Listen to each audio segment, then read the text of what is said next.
belum ada pernyataan resmi semacam permohonan maaf atau penyampaian keprihatinan dari PBNU. Seolah-olah PBNU membenarkan apa yang disuarakan oleh Buya Sakur. Tetapi kalau menyangkut dengan kritikan di internal yang dilakukan oleh dosen UIN, langsung bereaksi PBNU. Ada semacam tekanan psikologi yang dibuat sehingga dosen yang mengkritik NU kemudian meminta maaf.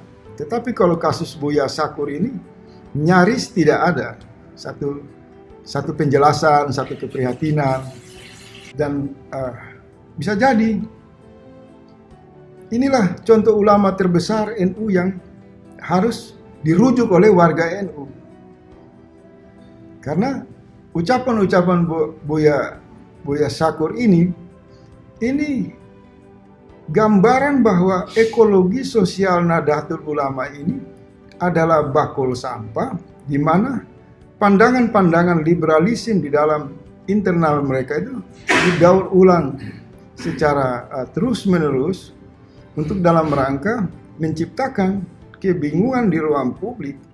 Faisal Assegaf memanfaatkan momen ini untuk menyerang Nahdlatul Ulama. Sengklek lagi ya.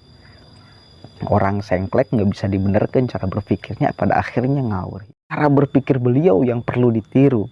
Menelaah sebuah persoalan itu yang perlu ditiru, saya kira. Bukan poin per poin yang diucapkan Buya Sakur. Tidak semuanya poin per poin yang diucapkan Buya Sakur kemudian langsung dianggap kebenaran. Di beberapa kesempatan itu Buya Sakur selalu mengatakan, jangan sampai menganggap bahwa apa yang saya katakan itu benar mutlak. Artinya, kalau ada orang yang tidak sepakat juga nggak jadi masalah. Biasa aja gitu loh. Yang penting saya kira harus ketemu dulu nih. Anda yang mengkritik BBH-kan ke Buya Sakur harus ketemu dulu dengan Buya Sakur. Coba di satu forum kan, dibicarakan apa titik permasalahannya. Kemudian silahkan adu argumen di sana. Umat akan melihat. Kan gitu loh. Tinggal itu saja, dan jangan sampai ada kemarahan. Karena pada akhirnya berbeda, jangan sampai ada kemarahan. Biasa aja berbeda pendapat itu biasa aja. Gak usah dibikin ribet. Atau kemudian umat tersesatkan. Umat yang mana yang tersesatkan? Ya itu kan terserah umatnya juga. Kan gitu ya. Itu simple. Ya terserah umatnya juga. Kalau untuk kita memacu supaya berpikir itu ya salah satunya saya kira Buya Sakur.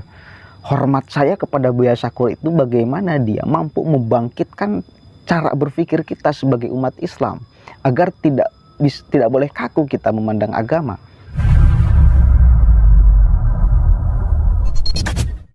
Assalamualaikum warahmatullahi wabarakatuh. Hamdan syukronillah amma ba'd. Sahabat manusia plural yang saya hormati dan saya banggakan.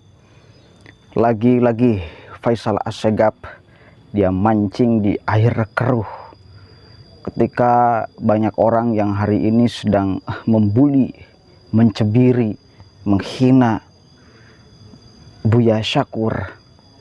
Nah, Faisal Assegaf mencari celah agar bagaimana supaya hinaan orang lain, cemoohan orang lain kepada Buya Sakur itu ngait kepada Nahdlatul Ulama. Ada orang ini lagi-lagi ya, dia selalu ingin mencari sensasi, mungkin ingin mencari banyak orang agar bisa mendukung dia, seolah rentetan hinaan yang ke belakang itu bisa diafirmasi, bisa dibuktikan, bisa dijelaskan bahwa apa yang dia sampaikan itu adalah benar.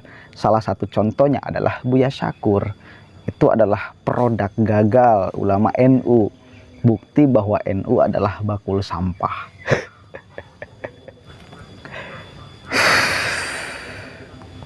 Begini ya saudara. Kalau saya mau ikut berbicara terhadap polemik hari ini, terhadap pencemoohan hari ini kepada Buya Sakur,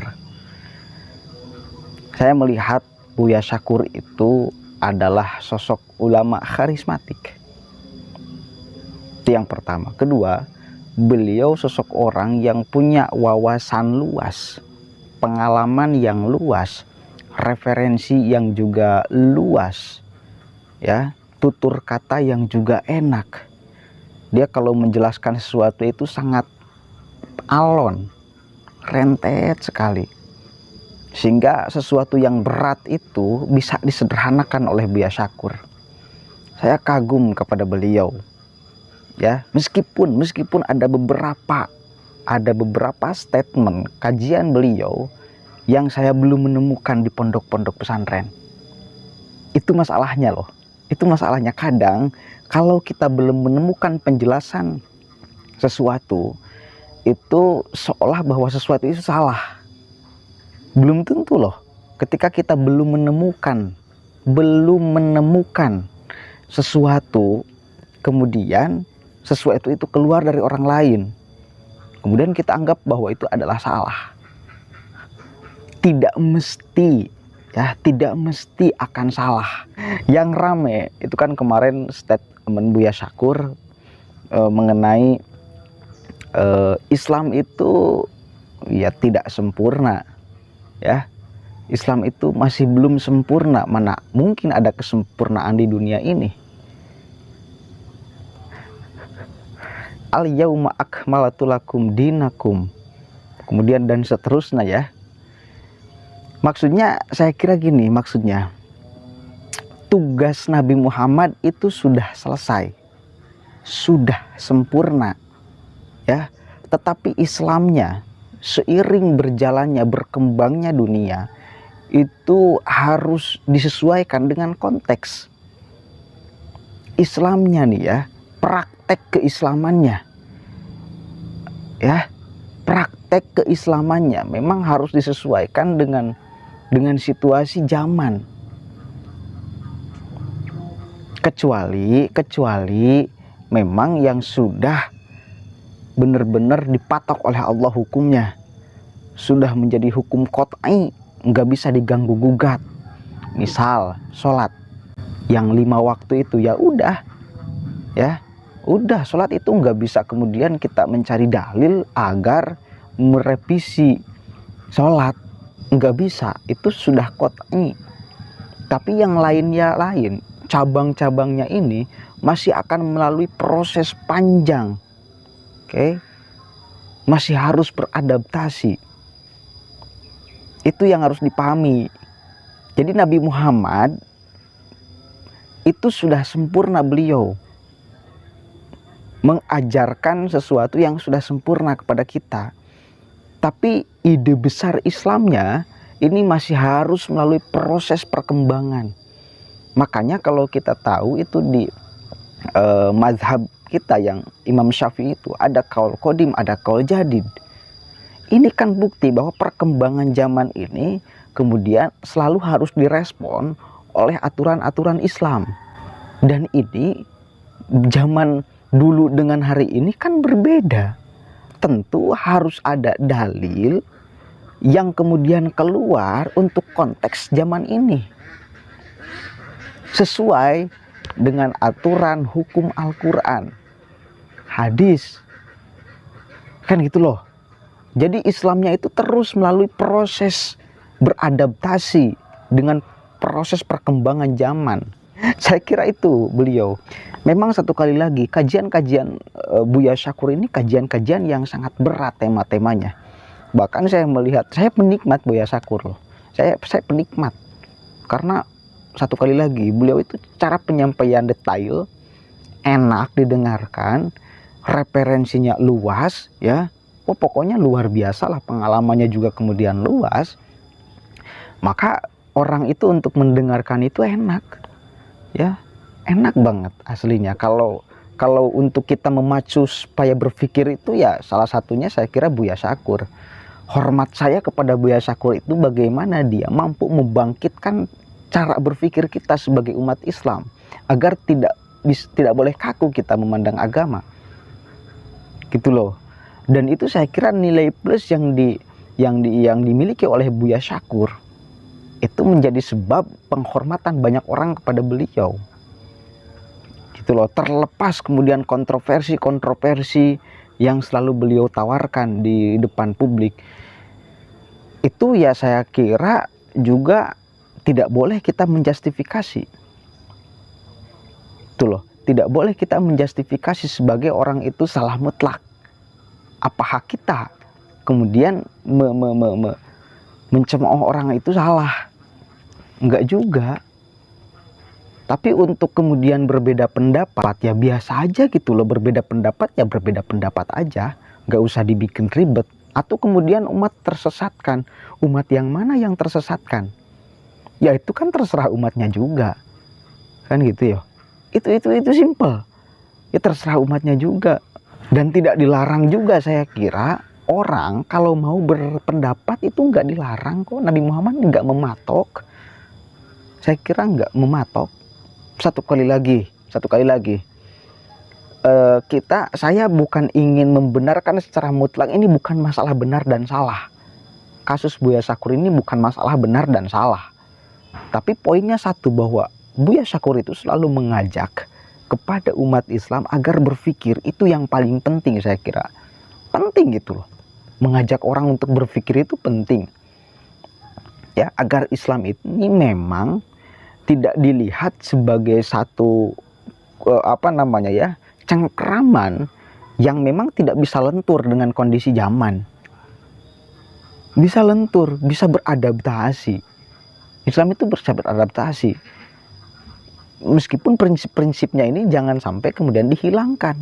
Kan gitu loh ya. Prinsip besar Islamnya ini jangan dihilangkan. Tapi untuk praktek keislamannya ini harus kontekstual. Itu yang paling penting. Kalau Islam katakan sudah sempurna, ya sudah sempurna, kenapa harus ada ulama? Ya, kenapa harus kemudian Nabi mengatakan al ulama warasatul anbiya? Ulama itu adalah pewaris para nabi. Artinya apa? Ulama itu yang nantinya akan mengadaptasikan ide besar Islam dengan konteks zaman. Itu loh. Karena ya masa Nabi Muhammad situasi zamannya akan sangat berbeda dengan hari ini. Dan perlu ada penyampaian ajaran Nabi Muhammad, prinsip besarnya dulu itu bagaimana supaya masih diterapkan sampai hari ini. Ide besarnya, gagasan besar Islamnya. Dengan konteks hari ini maka perlu ulama. Gitu loh. Itu saya kira memang ya harus. Itu simpel. Ya meskipun satu kali lagi saya pribadi juga masih banyak ucapan-ucapan Buya Syakur yang menurut kapasitas otak saya itu, masa iya sih seperti ini, masa iya sih seperti ini, masa iya sih seperti ini. Masih banyak yang belum terjangkau. Ucapan Buya Syakur itu banyak sekali. Ya. Itu bro, mari kita legowo di dalam melihat perbedaan. Itu yang paling penting juga. Jangan merasa paling benar. Ini yang berbahaya, merasa paling benar. Itu biasa aja, kalem aja, kalau berbeda itu biasa aja. Dan lagi saya kira, saya melihat juga orang-orang yang mengkritik, bukan mengkritik, ya yang tidak sepakat dengan Buya Syakur itu kebanyakan malah mencemooh, malah menjelekkan, malah menyudutkan. Tidak sampai argumentatif gitu loh. Buya Syakur kan argumentatif ngomongnya tuh. Kenapa? Karena A, B, C, D, ya. Landasannya mana? A, B, C, D. Ngomongnya runut banget Buya Syakur. Ya.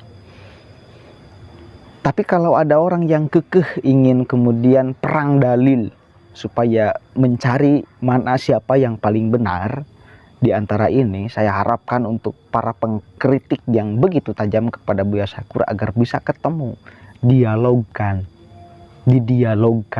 Nggak apa-apa kan? Seru, nambah ilmu, nambah wawasan. Jangan dianggap tegang. Kalau pada faktanya kemudian masing-masing orang yang menghujat, mengkritik Buya Syakur, faktanya nantinya itu ya memang prinsip saya dengan prinsip Anda beda. Pandangan saya dengan pandangan Anda beda. Ya udah, kalau seperti itu ya nggak apa-apa. Berarti ya ini adalah khilafiyah namanya. Yang penting saya kira harus ketemu dulu nih. Anda yang mengkritik Buya Akan ke Buya Syakur harus ketemu dulu dengan Buya Syakur. Coba di satu forum kan, dibicarakan apa titik permasalahannya. Kemudian silahkan adu argumen di sana. Umat akan melihat. Kan gitu loh. Tinggal itu saja, dan jangan sampai ada kemarahan. Karena pada akhirnya berbeda, jangan sampai ada kemarahan. Biasa aja berbeda pendapat itu biasa aja. Cuma masalahnya kenapa saya ngangkat si Faisal Assegaf, kenapa dikait-kaitkan dengan NU?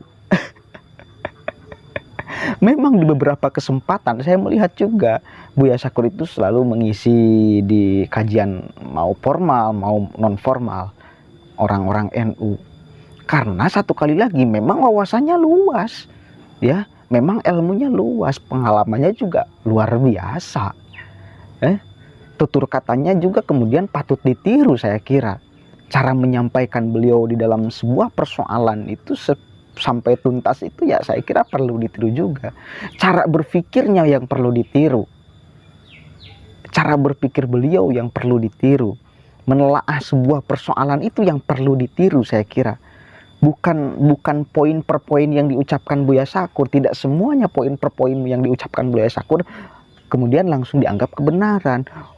Di beberapa kesempatan itu Buya Syakur selalu mengatakan, jangan sampai menganggap bahwa apa yang saya katakan itu benar. Kan gitu loh. Ya, jangan sampai menganggap bahwa apa yang saya katakan itu benar mutlak. Artinya kalau ada orang yang tidak sepakat juga nggak jadi masalah. Biasa aja gitu loh. Dan ini namanya adalah khilafiyah. Dan khilafiyah memang ada. Bahkan sejak zaman dahulu.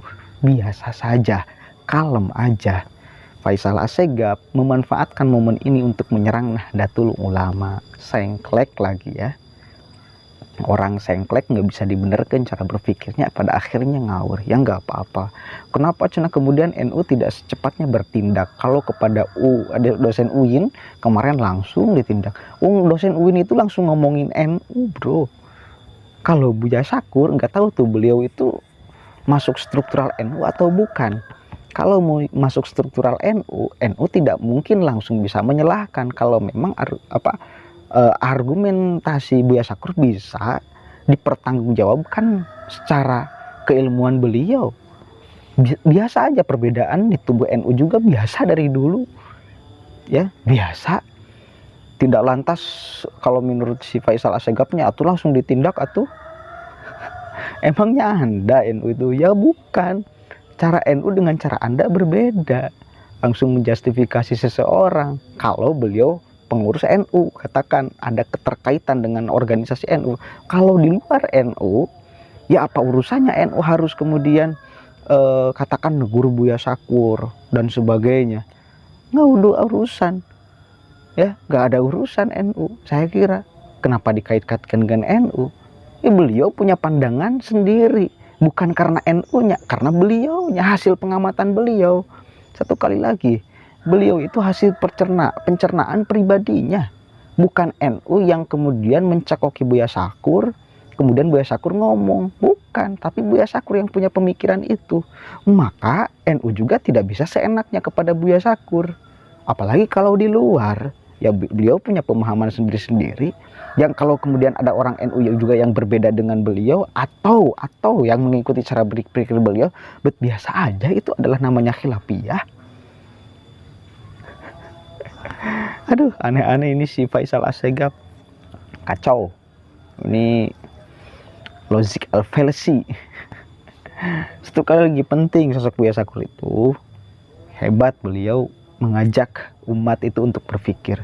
Apa bedanya dengan Rocky Gerung? Saya salut dengan Rocky Gerung karena mengajak umat untuk berpikir. Ya.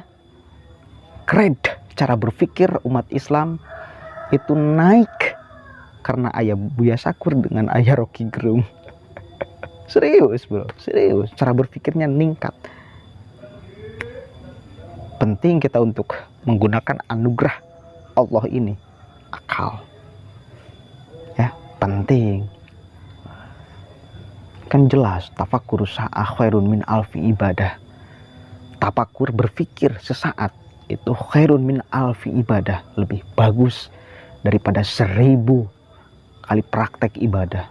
Berpikir itu penting, berpikir itu harus. Kita kemudian sedang mempraktekkan, sedang mengindahkan pemberian Allah Subhanahu wa taala. Apa? Akal, fungsi akal untuk berpikir. Ya. Mungkin itu saja yang bisa saya sampaikan, kurang lebihnya mohon maaf. Wallahul muwaffiq ila aqwamit thoriq, wallahu a'lam bishawab. Assalamualaikum warahmatullahi wabarakatuh.